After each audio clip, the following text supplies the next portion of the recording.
this screams like Thanksgiving, like holiday beer. Literally, the post was screaming Thanksgiving when I read it. I was also tripping balls on acid. So. This week, we're spending Thanksgiving with Revolution Brewing. This is episode 67 of The Malting Hour. What's the haps on the hops? Got yeast, that's bees. This the Malting Hour where we talk about our drink and tell you what we think every other week. And if we get drunk, well, we might slur our speech. Got the gift of gab, the friends you wish you had. Join us for a drink, join us for a laugh. Time is never wasted, where you getting wasted. The Malting Hour here, people take your places. People take your places. People take your home. Welcome to the Malting Hour, the show where we talk about all things beer, whether it be a brewery, a specific beer, home brewing, or just anything with malt, hops, and barley, yeast, water, all of those great things. It's the Malting Hour. I'm one of your hosts, Tony Golick, joined always with Brandon Winnington. And still working on Hockey Dad of the Year, not joined with us is not Clark Fettridge. Insert applause. Hey, anytime we say that, we never insert it. I know. Brandon, we got a fun one we're doing right now. I'm pretty excited about this. Ooh, good. Stay hydrated. Brandon just took a giant gulp of water, something I should have done before we started. We were putting together. Brandon and I were putting together an episode of Thanksgiving beers, and we were kind of just going all over the place as we are here in November. And then Brandon had this awesome idea to stop over at Revolution Brewing today and picked up some beers for us. And we thought, well, hey, these two beers would fit in for Thanksgiving. So we are going to dub this one Thanksgiving with Revolution Brewing. Insert some sort of magical noise, or, you know, if they had a little that's a flashback, but yeah, that's good. That's a magic. That is a magical noise. You guys know we've had some people on. We've had one person on from Revolution, John, but we've talked about many Revolution beers. We've featured Revolution beers on the old Instagrams for our Friday night features and things like that. Hell, even on International Stout Day, we featured Death by Raspberries, their barrel aged stout with raspberries. I mean, imagine that with the name so clever. But you know, we're very fond of Revolution, so we thought this would be a fun way to do it, because, you know, God knows that, Brandon, now you've given me two of these cans. I'll probably drink these on Thanksgiving because they just sound like great beers to do so. So why don't we get into this? This is Revolution with Thanksgiving with Revolution. Man, I'm so tired today. I smoked the ribs and the jalapenos, and it was good. I had two beers the entire day, and we ended up having a late lunch. And by the time I got done on the smoker, we didn't end up eating it. I cut it up. I have it separated into meals for the next 2 days. I did have one rib, and it turned out very good. I tried a new cherry barbecue sauce, but I am tired, so I apologize if my brain is moving kind of slow. But Brandon, what are we drinking first? I'm assuming we're going to drink the same. Yep. Okay. What are we drinking first? Yeah, it was funny because I was like, which one should we do first? And I was like, this makes the most sense because I feel like the other one will kind of feel it would take away. Yeah. So we are drinking Revolution Brewing's Pursuit of Freedom. This is a session sour ale with cranberry and natural orange flavor. Oh, man. 4.5%. So easy drinking, I would assume. As soon as I saw this post that they released this, I sent it over to Tony. I'm like, this screams like Thanksgiving, like holiday beer. Literally, the post was screaming Thanksgiving when I read it. I was also tripping balls on acid. So. Hate it when that happens. So I have quick takeaway. I have not opened it yet, but I just opened mine, and boy, it is a rush of like fresh orange, man, like orange rind. It is so good, and I'm a big fan of their Freedom sour series in general. I have purchased the Freedom pack twice, I think, this summer, which doesn't sound like a lot, but I don't really buy the same beers often. There's only a handful that I do, and this the Freedom sour beers was totally a great, like, thirst quenching variety pack of sessionable sour beers, and this one is awesome. It's really good. I already took a sip. I was going to ask if you had it previous to this, but I don't think so. I can let me do the old Clark routine here and go ahead and look up if I have. Maybe I have. Let's see. I don't know. I almost thought this was new, but maybe it's not. Let me see. Have I had it? I have. Well, the Pursuit of Freedom. There's a bunch of them. There's the watermelon mint. There's the yuzu raspberry. There is cherry lime. Oh, missed out on that one. I remember that one got released and I didn't get it. And then this one, cranberry orange. This is really, really, really good. And apparently nobody I know has had it yet. I guess it's new to this year. That's what I'm seeing. That as of right now on Untapped, only 28 people have checked it in. Oh wow, that's a pretty low number. When I was at the tap room today, I thought about getting this, but I wanted to wait to get it because I can't go into Rev and like pick up stuff and then not have a beer. So I ended up doing the I think Tropical Hero. Ooh, didn't go barrel aged, huh? No. It was too it was too early in the afternoon, and I was like, I didn't know if the wife was going to be feeling good or not at the time. So I aired on the side of and I even skipped over. I was going to do there was like the double IPA or triple IPA, whatever. It was something, another hero, I think, but it was like 9%. And I was like, no. I'll go with the one that was like 7. I think it was like 7. Smart move. That was a good move. That was a tasty beer though. But this one, I love the color on it too. Yeah. It's oh man, sorry. I just took a big gulp. I am really enjoying this beer. Like this does really scream like Thanksgiving type of beer, especially with the cranberry. But there's also having that like orange zest in there. It reminds me like if you ever made your own cranberry sauce, you end up zesting orange in it, and but the orange zest in it, or the orange in it kind of reminds me of like an old fashioned, like if you're drinking an old fashioned a little bit. But this beer is really bright. It is. I get cranberry, I get orange, I get a little orange zest more than maybe orange juice. I'm not sure how they got orange into the beer or what they did, because it does natural orange flavor. So it's not an actual orange juice that's in there. And I guess it says with cranberry and natural orange flavor. So maybe the cranberry is also it just says malt beverage with natural flavor. So I don't think there's real cranberries and orange in there, but whatever they did to get those flavors in there, they taste fantastic because it is, like I said, it's very bright, kind of like pops. It's refreshing. It's not super sour either. No, it's really refreshing. I really like this.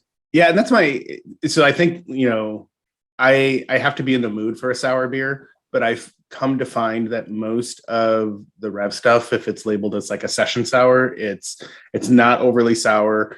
It's very well balanced. And this one, perfect example. Well, now I know what to buy you for Christmas. I'm going to buy you a 12-pack of the Freedom beers.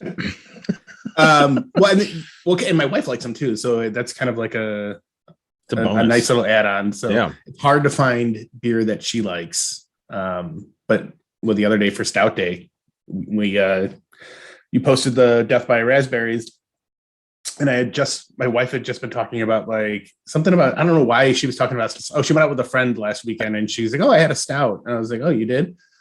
I forget what it was. Oh, you did? And she goes, I shouldn't have had it. She goes, I think it may have been a little too, high in alcohol. I was like, well, what was it? I forget what she said it was. And I was like, that's like 14%, I think. She's like, oh. She's like, no wonder I felt buzzed. She's like, I had to stop on the way back at McDonald's and get food because like I was afraid I was going to be like drunk. But so she's like, I liked it. She goes, but I really like coffee stout. So Stout Day, we watched. What did we watch? No, we watched something, but we had a. Weren't you watching Squid Games? Oh yeah, Squid Games. Yep. And then we had. I still can't talk about. I'm only on Cafe Death. Yeah. So yeah, we actually just finished it this weekend and mind blown. Cool. Can't wait to watch. So we've been going between like we were watching that. What else did we watch?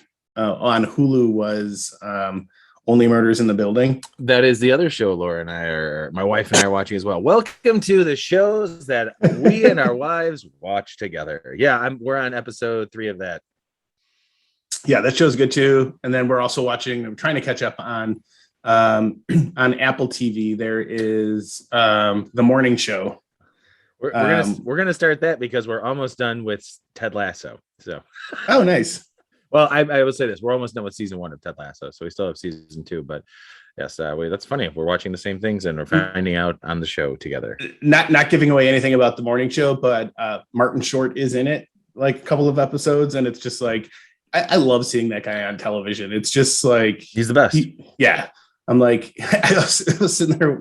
We were watching the show last night, and I just turned it back. I'm like, Martin Short is a national treasure. Like this guy is like.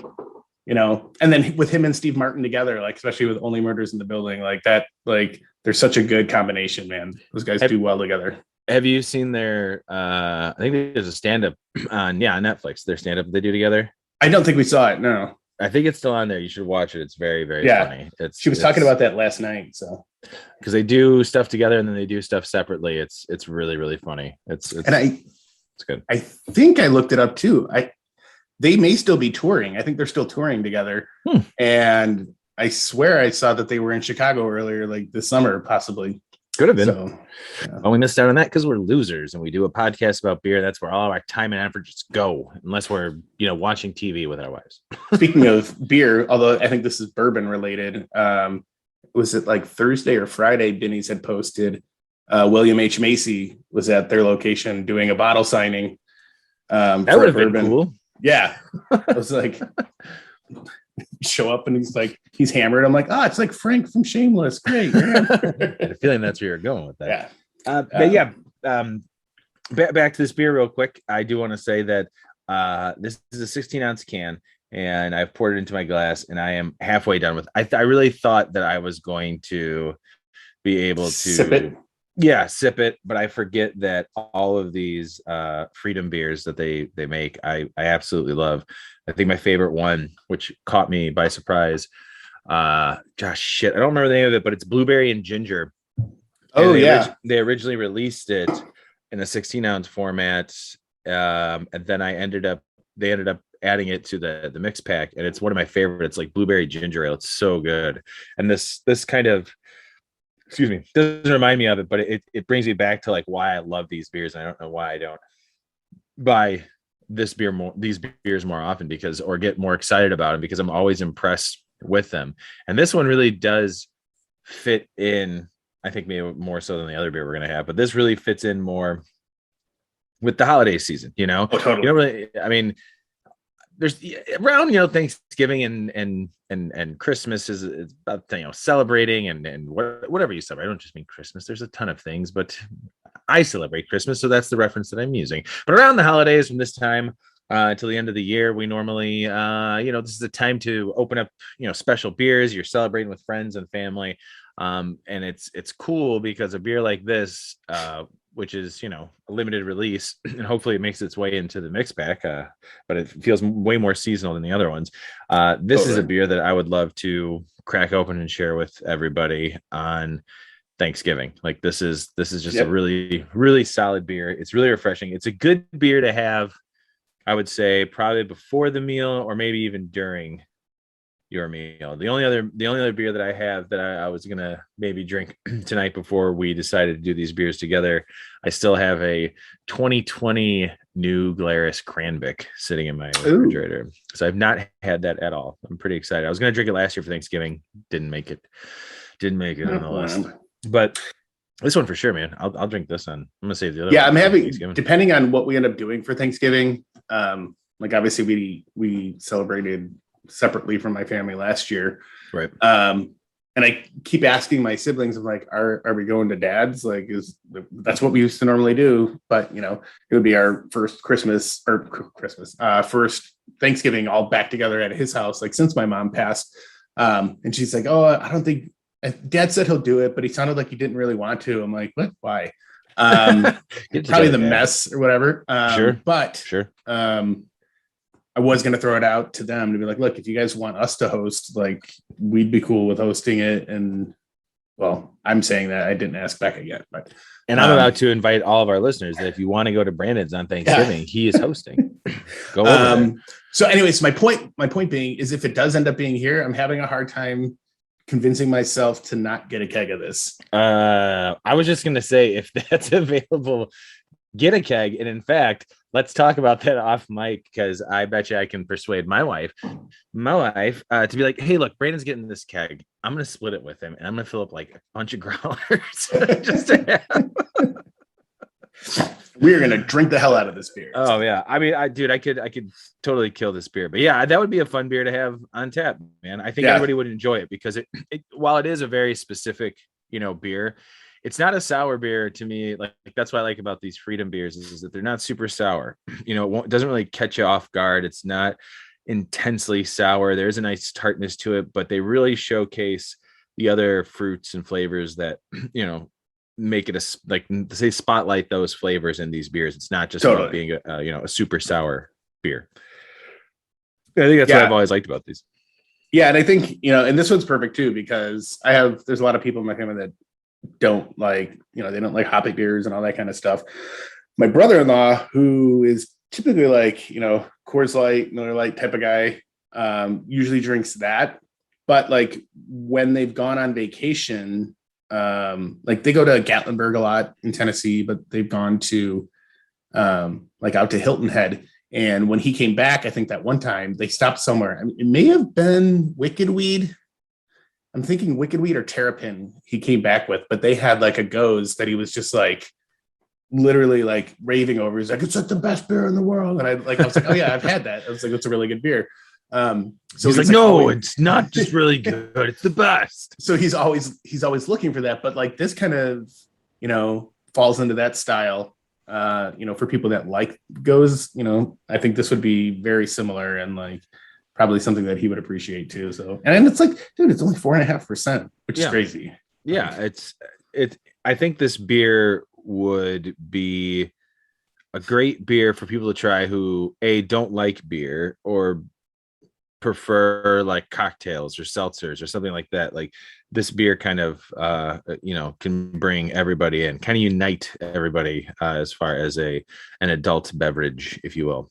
And I hope this beer goes from I hope it goes through Christmas, because this very, very well lines up with Christmas as well. I think that cranberry and that orange together. And again, you kind of said the old fashioned thing, and I said there's got to be some like bourbon drink or something with cranberry and orange in it that like does, but this is like, this is awesome. Clark, if you're listening to this, please look up cranberry orange bourbon cocktail and then text me about it. And then I'll let everybody else know if they're not already Googling it. I hope that this is something that is around Christmas as well. And some of these beers, my local Jewel, not too far from my home, they tend to have a lot, like it's not a big craft beer grocery store. They do have a selection, but like a lot of stuff sits on the shelves for a while and they don't take it down or anything. Like unfortunately, there's some Rhine guy sitting on there that I was going to grab the other day, and for some reason I felt compelled to look at how old it is, and it's from February and it's their IPA. Ooh. So was real bummed about that. And that sucks because I know we've talked about this before. That's just, when a grocery store doesn't take care of their beer like that, that's, just leave stuff out there. They're only hurting themselves, because people, if they buy that, they're not going to like it. It's going to taste bad. They're not going to enjoy it. They're going to have this bad idea of what this beer is, and they'll be wrong. So if you want people to spend more money on craft beer, you better make sure your beer is fresh. But I will say that they have had a steady supply of Revolution stuff. And I have seen like the different heroes, even the 4-packs that they've been releasing lately. Those have been out there. So I wouldn't be surprised if I see this on the shelves, hopefully soon. I don't think this was just a taproom release. If it is a taproom release, well, then I guess I got to go back to the taproom. What was me? What I was going to say, well, first I did find there is a cranberry orange whiskey drink. There's also a gin drink that's got cranberry and orange in it as well. But so here's the one that I found. 1 ounce of unsweetened cranberry, 3 ounces of orange juice, 2 ounces of whiskey, half ounce of Cointreau, half ounce of lemon juice, simple syrup, a sprig of thyme, and 2 ounces of ginger beer. That sounds very refreshing. Yeah. I was gonna say that's like, I know that noise. Aggie's back in the studio. yep. I think you're gonna have to carry her. Ooh, I think I have to hold her.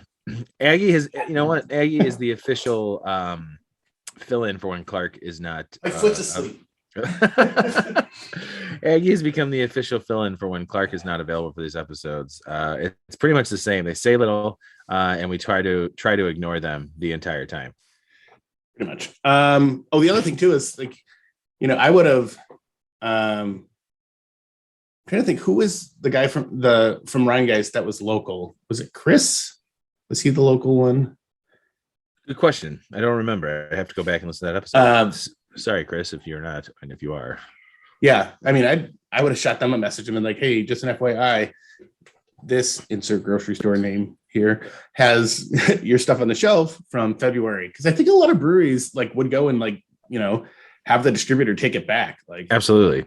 You know, because it does not bode well for them. So no, and there was some other beers there too. I mean, I know when I see like I remember there was like Dogfish Sequench when that first came out. Not Sequench, when Dogfish Low Cal IPA came out.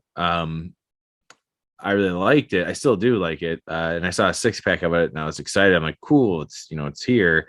And I bought it early on, and then, a couple months went by and more months went by, and then I still sit in the same spot, and I checked it and it's like, yep, this is old as hell now. I mean, I don't know how fragile that beer is, but with it being a low calorie IPA and the hops you're really trying to make stand out, I would assume the fresher, the better for that one for sure. Yeah. So unfortunately that beer just sat there. I think I ended up seeing it for like $6 when they were trying to get rid of stuff. They had like a cart full of like, here's some old beer. At one point they did that with Old Rasputin. I think I told you about this. They had 4 packs of Old Rasputin. They're like a year old that were like $4 a piece. And I was like, okay, I'll buy that. And guess what? They were perfectly fine and they were delicious. Yep. I mean, it's an imperial stout and it didn't go off or anything. It was fantastic. So I had some Old Rasputin sitting around for a while. Nice. The other day when I picked up that haul of beer, they had she was pulling a lot of stuff out of the cellar and putting it up, trying to get rid of stuff, I think. And the worldwide stout that she had from 2016, I think it was like $5 for the bottle. Whoa. And I was like, I bought one. I was like, I could easily have bought more, but I'm like, I'm already buying all this other random crap I don't need right now. So which you guys will all hear about at some point, probably. Yeah. There's a couple of them that I scored that I'm really excited to try. And definitely I'm excited for you. Yeah. Well, I plan to share those. So yay, Brandon always shares beer with me. Hey, I gave you some beer to go today too, so I felt pretty good about that. Yeah, I appreciate it. Oh man, so I would say overall, if someone was walking down the street, Brandon, and they're like, "Hey man, what do you think about this Pursuit of Freedom with cranberry and orange?" What would you say? Out of 5, that is.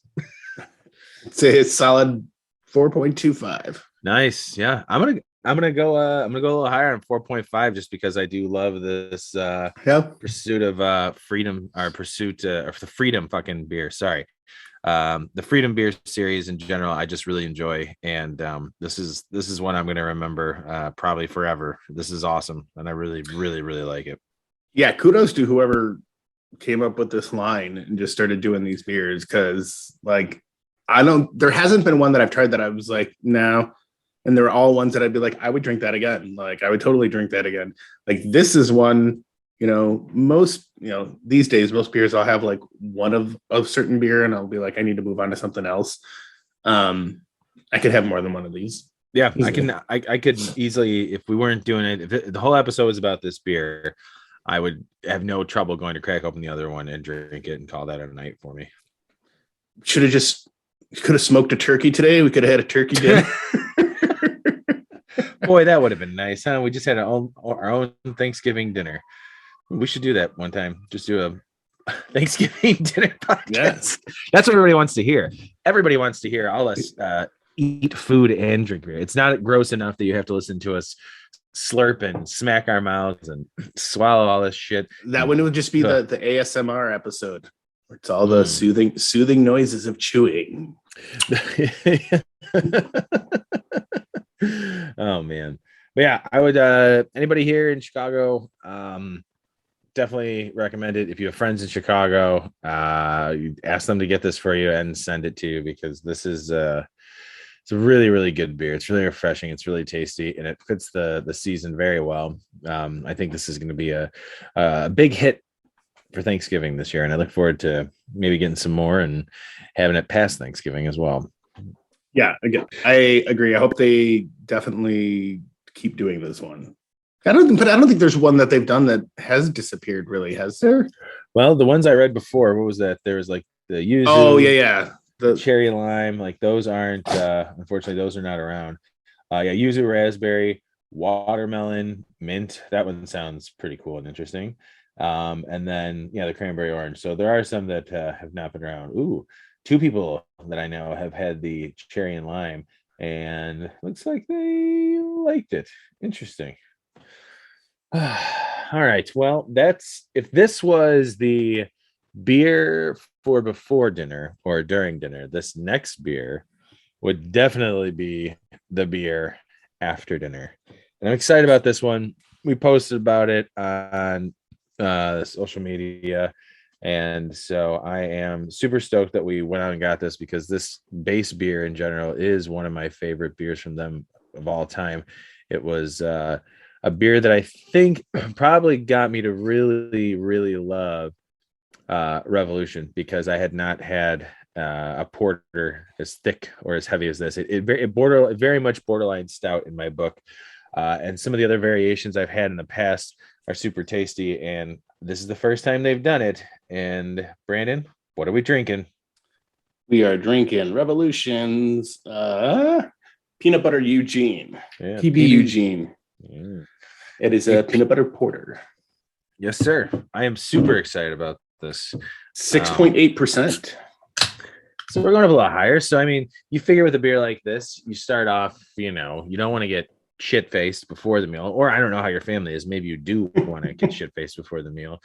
Maybe just not really enjoying being there with whoever you might be sharing it with. But this, it definitely comes off as a drink that you want to have after dinner, or maybe you're having it with dessert, or maybe you're having it after dessert. Or it smells like peanut butter. Does smell like peanut butter. And looking at this is a very light cola color. When I was pouring it, you could see right through it. It's definitely, like I said before, kind of the regular Eugene. I feel like borderlines on a stout for the way it tastes for me and for my taste. So I feel like when they do these adjuncts, when they used to do Blue Jean, which is a blueberry Eugene, I think that I don't know if that was barrel aged. I don't think it was. Coffee Eugene is always awesome. Last year they did different roasters, so that was cool. I think I got to try one. I don't know if I found any other ones. And I know there's been cherry Eugene. And now I'm sure I'm missing some other ones. So these are just ones that come into my head. So peanut butter Eugene, PB Eugene.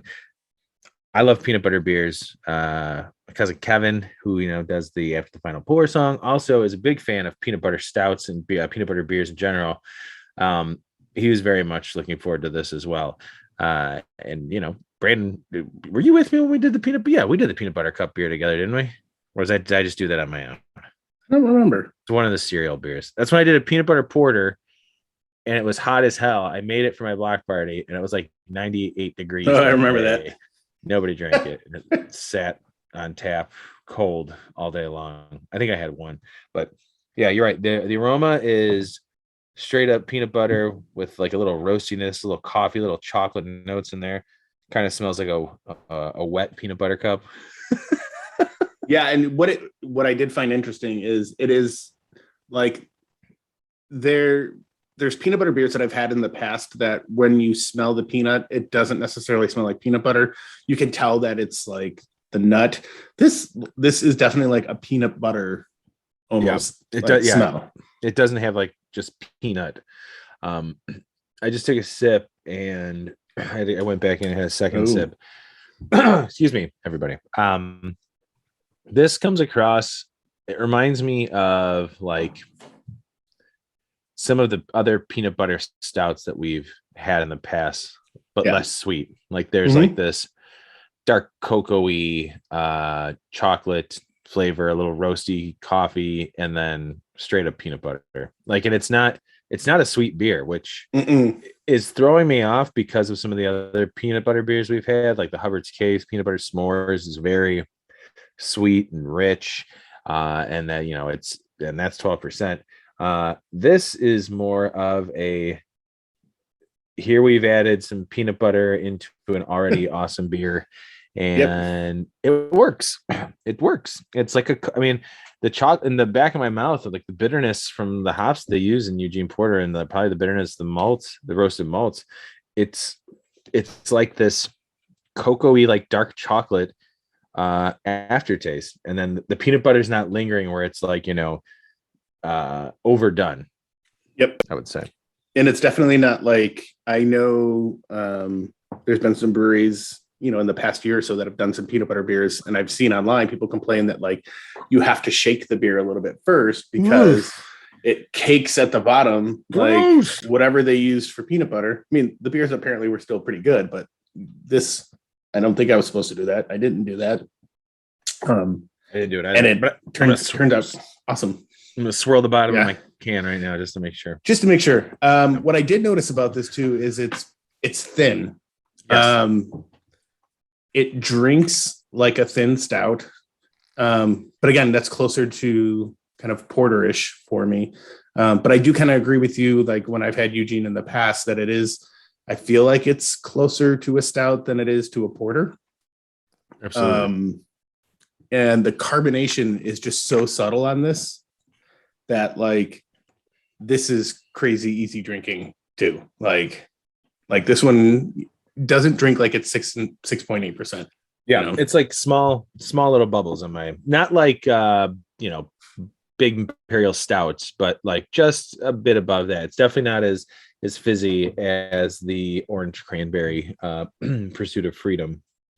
This beer is exactly what it says it is. You know, it is a peanut butter version of Eugene Porter, and Eugene Porter is, like I said, one of my favorite Revolution beers of all time, which I'm surprised that has not, I don't think that's been brought up yet on this show. Like Eugene Porter, we've not drank. I think we need to go back and, you know, maybe go to some core beers or some of our old school favorites on an episode or something.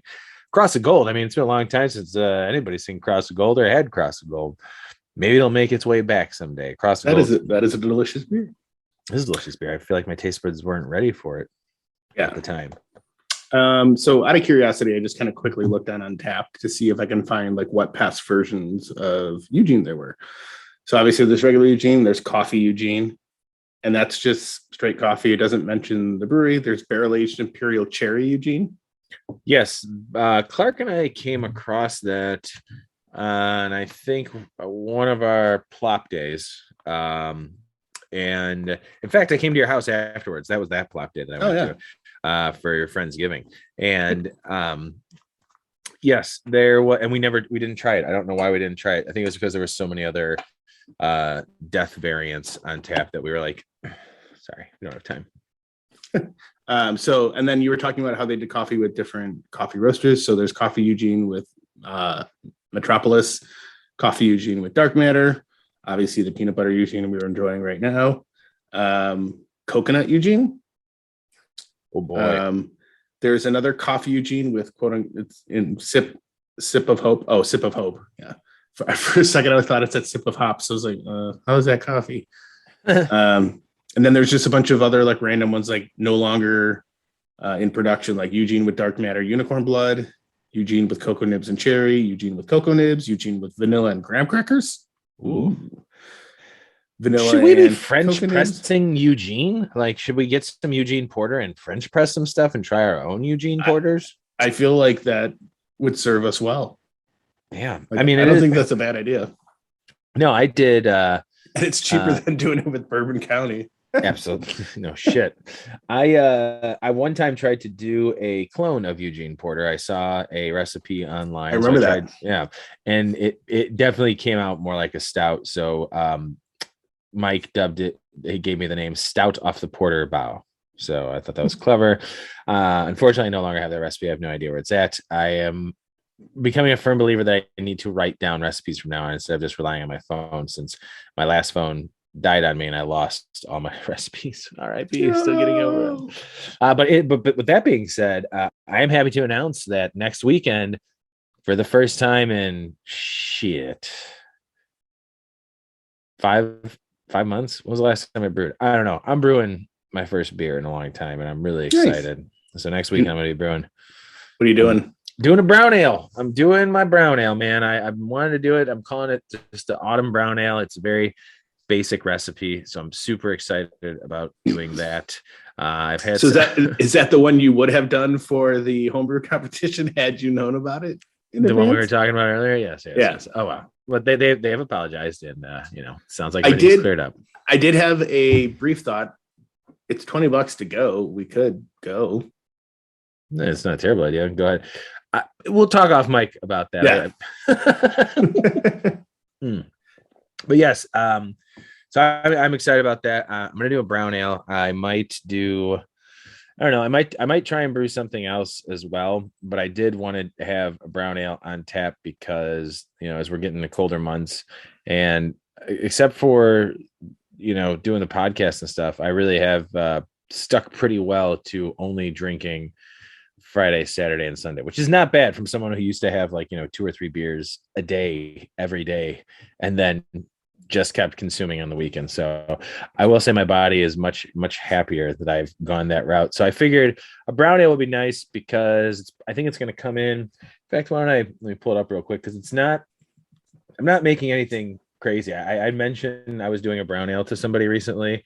Last night I was at a wedding and someone asked me about how's my brewing going. I'm like, I haven't brewed anything in a while and I'm going to brew next weekend. And they're like, oh, what are you doing? And I'm like, I'm going to do a brown ale. Like, oh, so like Newcastle, which is funny because that is really what everybody, attributes a brown ale to that's everyone's probably first brown ale, at least Americans. This one's going to be about 5.5%, so okay. It's up there a little bit. But it's going to be a simple recipe of some pale malt, some caramel crystals, some special roast, victory malt, chocolate malt. And I'll use some Cascade and Fuggle and use the Safe Ale English Saf Ale English Ale SO4 on this. And I'm going to go back to my big kettle and the old I'm using all the old stuff. I'm not using any Kveikis. I am not going to temperature control this because my basement should normally stays, around this time of year. It stays warm enough to ferment beer. If anything, I move it to a different part of my basement where it'll get enough heat to help it ferment. And I'm just going to let it ride. I'm going to let it ride. There's no dry hopping involved. There's no adjuncts. It's a nice, simple, straightforward, easy beer.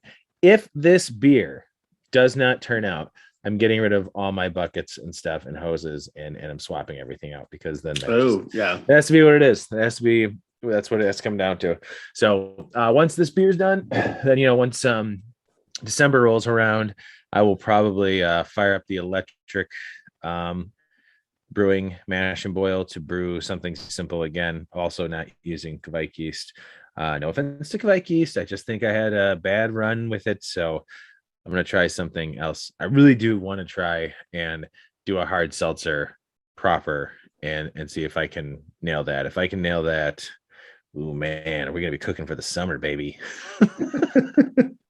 I actually had that conversation last night as well because this wedding we went to only had Bud Light and Miller Lite for their beer options, which is funny because before the wedding started, I did see a guy who worked there go into where the ceremony and dinner was to be held. 2 cases of Two Brothers Dumaine DuPage. Is that right? Dumaine Yep. I don't know how to pronounce it. Their French saison ale. And it was not an option while we were there. So I was kind of bummed. Interesting. But someone was making fun of me because they know how I am about beer. They took pictures of me drinking Miller Lite, took a picture of me drinking Bud Light. I'm like, these aren't bad beers. They've been on the show. And I said that, it's really going to throw you for the loop is that I really actually enjoy hard seltzers. There it is. Truth, it's out there. Random question. Where was your wedding at? It was at some loft place near, I believe it was near Pilsen. Oh, cool. I wonder, was it Bridgeport Lofts or something? No, there was an L in it.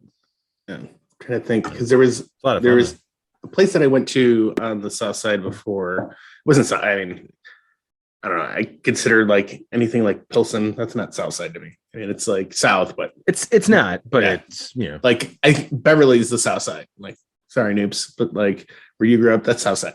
He knows that is. He's very, very. He's very proud of that. Yeah. Yeah, there was some place that had lofts. One of the guys from Ailman, I don't know if he still does it, but he was running he had a company where you could hire his people to come and do bartending. Oh, cool. And he had a wedding. I think one of the guys that they knew was getting married and they needed bartenders for the wedding. And I was like, I'll do it. He's like, yeah, dude. He's like, it's literally just simple mixed drinks and pouring off a keg. I was like, cool. Did that. And I got like $20 an hour or something like that. And tips. I was like, and then I got to drink at the end. So I was gonna say, yeah, it's not a bad gig. You're still at the wedding. You're just providing all of the refreshments for everybody. Yeah, it was pretty sweet. Anywho, yeah, back to yeah, I'd be curious, just because how well the peanut butter works in this, the French pressing idea. I think, and I think the something cool we should visit. Yeah, I would think that we wouldn't have to go heavy on whatever adjuncts we decide to fresh prince. We can fresh prince it, French press into it. I think we could get away with, what would be fun is you said graham cracker and vanilla. I think we just get some golden s'mores. S'mores cereal. Yeah, or the s'mores. We did. Yeah, I would love to do that. I really do. Well, I think we talked about that with. Did we? I don't know if we talked about that on Myke. I think it was off Myke with Rachel about doing the French pressing of bourbon counties. Didn't we talk about doing that in June? No, that's drinking the rotten pumpkin beers. Oh, that's right. That's right. Which I don't think we have any pumpkin beers lying around. So yeah, she'll have to come back on in June to drink. Maybe she's got pumpkin beers lying around. Ooh, she's secretly holding on. Rachel, if you're listening, you need to let us know if you're holding on to pumpkin beers. Keep those stashed in a nice warm place so they can be terrible by the time July or June rolls around. But yeah, I think it would be fun to do. Maybe you and I need to experiment it with it off mic or not, make a show when we try it out. But that would be fun, man. If we could do some French press with Eugene Porter, because I mean, a lot of people they do fresh. God, I want to keep saying fresh princes. They keep doing fresh Prince beers. And actually, I only know one place there did that was fucking Hot Butcher, chilling out, maxing, and then relaxing, all cool. A lot of people do French press beers, with just stouts, just regular stouts. It's not always, big barrel aged stouts. So a regular imperial stout would do just fine. I'm surprised we haven't thought about doing that with Half Acres Big Hugs. Oh, yeah. That's just a big stout, and it's delicious. And the variants are also very good. So I don't see why we couldn't French press that. Ooh, I got it at the first time.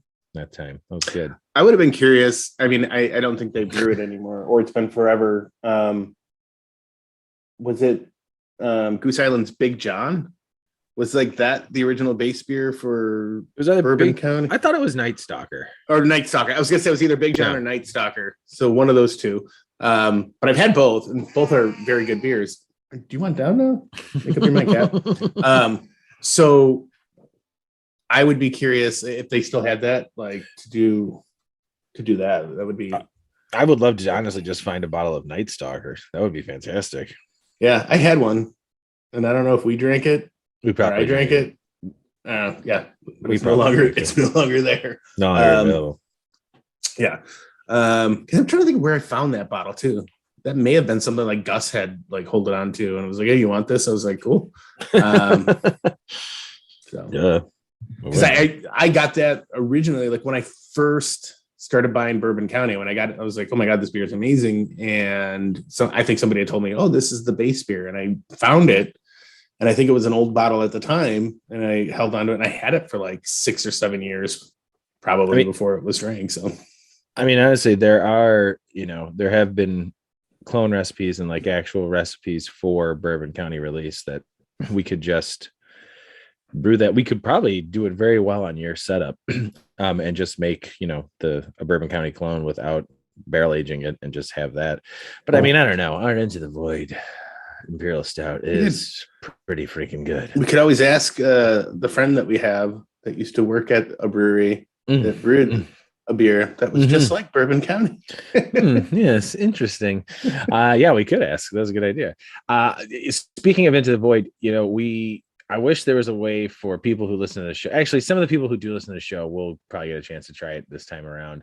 When we did our Into the Void Stout last year, around this time is when we brewed it. So we should probably think about it. Literally, I think it was like second or third week in November. Yeah, so I think soon. Man, hey, what are you doing next Saturday? You want to come by and brew a big beer after my brown ale?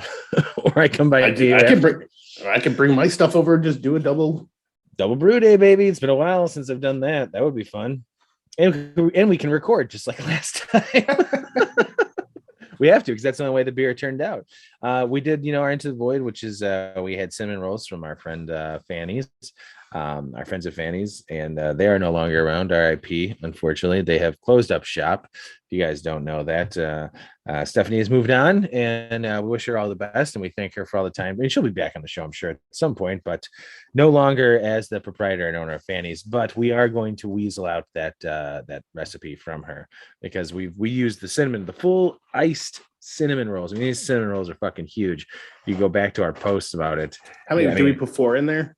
No, you bought 4. No, I bought 6. You bought 6. Oh yeah, you bought 6. And we took 2 out. Took 2 out. Yeah. Did I bring one home? Yeah. Mm-hmm. We're both good husbands. You both said Laura and Becca both said the same thing, and like, you guys aren't going to put all those cinnamon rolls into that, are you? And I was like, well, that was the plan, but I'll save you one. Yeah. Keep the wives happy, Ironically, it was really like what was funny was after we finished the mash and we drained it, like Tony and I were just sitting there kind of picking at it. I'm like, these still taste really good. They did. I was going to say that stuff. I think maybe we mentioned it, but maybe we didn't. But Brandon and I did, after we drained the mash tun, there were, chunks of the cinnamon roll still sitting there. And, it'd been sitting there with the hot, wort. So there's sugary liquid just soaking in there. And it was like full on having like almost like a coffee infused, wet, sweet cinnamon roll. It was so good. But anyways, so we've talked about doing that again. And we also talked about after we had made that and tasted how amazing it was, not to pat ourselves on the back, but it really was probably one of the best beers that he and I have worked on together and have brewed together. It truly is. I feel like our one recipe that we both worked on in developing and brewed together. Like we both had things to do with that. Yeah. I mean, and it turned out awesome. I would say flawless. Yeah, I was lightning in a bottle, and I hope we can catch that lightning again. But Brandon and I did want to do other variants. So the other ideas that we came up with are obvious ones like coffee, maybe getting some bourbon or getting some oak chips soaking in bourbon, adding that to it to impart that like oaky bourbon or getting a barrel one of these days and trying barrel aging that. That is also, I'm doing it correctly and being very adamant and maybe getting some old friends that we know who know how to, manage a barrel and they can help us out with that to make sure that it all goes well. Because they said it tasted great when we poured it for them, and then it sucked once we fucking got it out of the kit. Anyway, but one of the ideas that we just recently came up with was banana chips. Yeah, banana chips. I had heard something recently on another podcast I won't mention, even though I love listening to those guys. But hey, man, this is my show.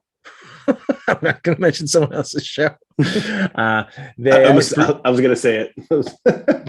It's not. I don't think it is who you think it is. It's not the guys that we weren't featured on this show. We got it. So that's good. I love that. I love basic brewing. It's Brewlosophy. Brewlosophy was what I was going to say. They were talking about they had something about adding like banana chips to get the banana flavor, but they were also talking about if you can just get it from the yeast, do that. And I was like, yeah, but I like fun shit like that.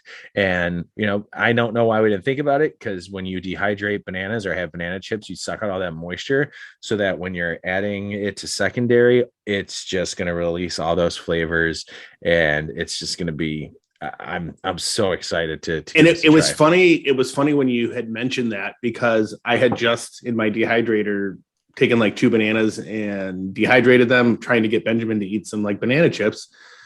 And he was like, he loves bananas, but he took like one of them in the end. He's like, no. I was like, all right, whatever. So not feeling crunchy bananas, Dad. Becca and I ate them, and like I was throwing them in yogurt and stuff like that. And it was literally like the next week you were like, we should do dehydrated bananas in there. I was like, that's an awesome idea. But so was it like Saturday? Maybe did I send it to you? I think I did. Yes. John Carruthers did the pineapple powder, and he was using it for a pizza topping, which is also awesome. Yeah. So I saw that, and I asked him, I was like, I'm just curious. Like, I'm curious about a brewing aspect. Where did you find this? And he's like, oh, on Amazon. So when I saw that, then I thought in my head, I was like, I wonder if they have a banana powder. And there is a banana powder that you can buy. Interesting. Kind of the same thing, but it is, they said so the difference, I guess, with this powder was a lot of banana powders or extracts that you would buy currently are from unripened bananas, so they're still like green. Wow. This company uses fully ripened bananas and then turns it into the powder. So that's what I mean. Basically, this powder is just into becoming dehydrated. It's dehydrated fruits, so they get dehydrated and they're pulverized into a powder. Well, yeah, because my other thought was like, instead of buying that, we could take a bunch of bananas, dehydrate them, and pulverize put them in a food processor. And let's do it. Let's do that. Let's give that a try. We'll do that, and I feel like that would be fun, and it'll really, meld better, I think, into the beer. We don't have to worry about removing banana chips at the end when we go to keg the beer. Less of a mess, I guess. Well, we can also if we do that, we can use my filter, or if we do use the banana chips or whatever, and they kind of rehydrate, and we rack the beer off, then we pull the bananas out, dry them, and caramelize them with in the oven, and then we have stout banana chips. I was like, pull them off and re-dehydrate them. Yeah, something like that, man. That might be fun. Give that a try. That would be interesting. Yeah. Well, so like banana, then wasn't there a prop that was like Bananas Foster? Yeah, that was the 2017. So what was in there besides banana? Was it like caramel or something? What? Let me double check. There, I know there's cinnamon. And oh man, I can't. Almond was also a thing in there. 27 BCS, I think. Yeah, because 2017 was when. Oh man, I have to remember that not everybody knows what I'm talking about when I type that in. This one was stout agent bourbon barrels with bananas, roasted almonds, and cassia bark. Yes, this is my all-time favorite prop. I was very it was so good. I absolutely loved it. But yeah, if we could get that banana flavor in there with some cinnamon, I think will be exactly what we want to have for a big stout. And my other thought was that if we did a big 5-gallon batch, we could always, because cinnamon's just kind of in this beer in general. I feel like that makes the Into the Void. Sorry, I'm like belching. Yeah. Much makes that what I think that's just part of the base beer in general. If we took the 5-gallon batch, or if we did like a 6-gallon batch of it, split it in half and did 3 gallons with banana and then 3 gallons with like something else, maybe I don't know, coffee, peanut butter, whatever. Something else would be fun to do, because it's a nice big stout. Or we can just let it ride and see what it tastes like without the cinnamon rolls in it, kind of just spruce it up with just the cinnamon. You did cinnamon sticks in Buffalo Trace, that went in there. We had a cinnamon stick in the boil, and then did we put a cinnamon stick in the keg? No, we did cinnamon. So we did cinnamon powder in the boil. Right. Because I remember. Thank you, Aggie, for correcting me. You're right. Because that's when like my wife was like, "You used a good cinnamon." It's like, yeah. Then you found more of it. Yeah. So now I've got sticks of it. So I would definitely want to do that again. I wouldn't do maybe, you know what? I'm wondering if like a stick in the boil would like be better. It would be, I mean, it's worth a shot. It will add to it. The other thing because I think we would get probably just as much out of it as we did as just adding in like a tablespoon like we did. I think a toasted coconut version would be good as well. Oh, yeah, 100%. I mean, cinnamon and coconut, we can just do our own, full on freaking crazy variations of this beer. I think we'd try banana this year, see how that works out. And then next year we plan to just do, maybe we'll just do a full run, and we'll bring some people on to drink it with us, and we'll talk about it. If the banana's successful, like I don't want to do bananas Foster, like I don't want to like copy, but what would be awesome to try to get is a chocolate covered banana stout. Cocoa nibs, man. We'll get some cocoa nibs in there, like get some real straight up cocoa nibs, throw it in there, and add the banana powder. I think that would be awesome. It'd be great. So Brandon, if someone was walking down the street and they were like, "Hey man, did you try that new PB Eugene? What would you give that out of 5?" For me, this is a solid. I'm going between 4 and 4.5, maybe 4.25 on this one too, man. This one is. I'm gonna go 4.25 as well. I like it a lot. That is high praise for both of us to give it that high. I really do enjoy it. This is actually, I thought this was gonna be more of a one and done. I don't think I could have another one like right after this. No, but it wouldn't be out of the question to split another one with somebody else. You know what I mean? Oh, yeah. Like have one and then maybe I could have another one, but then I'd be it. But the lack of like overly, cloyingly sweet and like some of those big, like sweet, sticky stouts. I mean, 100%. I could have like another pour of that if I was at Revolution. But yeah, this would be a great after dinner beer, Thanksgiving, when you're ready to tell the rest of your family, look, here's the deal. Sick of your politics and I'm sick of your bullshit. Quit fucking this beer. Be thankful that I'm here at your house. Sounds like I'm projecting. I'm not. I like my family. But yeah, also drink this beer. But yeah, 2 awesome beers. If I was spending Thanksgiving with Revolution, this is how I'd want to do it, man. Yeah. And you kind of nailed it perfectly when you said like totally go like after dinner. This would be great with any dessert that you're having, I think. So very good compliment. Probably my favorite. I can't remember back to like other versions of the Eugene that I've had. I know I've had some of the variation of the coffee or whatever, but I think, I mean, I love peanut butter enough or so much that I think this is my favorite like variant that they've done of this. So I do dig it. I don't know if it beats coffee for me, but I'm a big coffee beer fan. So yeah, that maybe I need to do a side by side. It might be very well tied. Sure. For me, because like I do enjoy coffee beers as well. So, but yeah, just the way the peanut butter comes through on this probably makes this one of my favorite peanut butter beers that I've had too. So absolutely, I will agree with you on that as well. Peanut butter is hard to do. You'd think it'd be easy, but I feel like some of them are just overly sweet, and I feel like that's why we haven't gotten a peanut butter bourbon county yet, because it's so.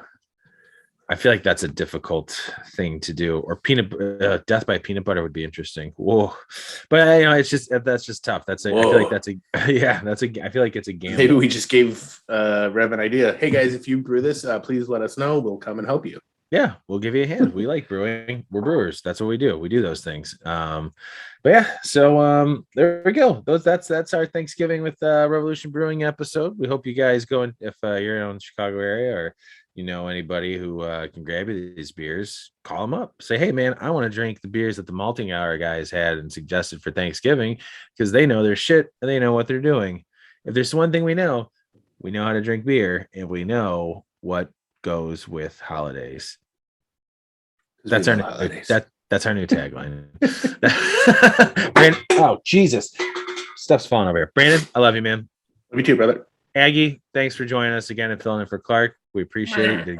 You did a great job, and we'll see you guys next time. Bye, guys.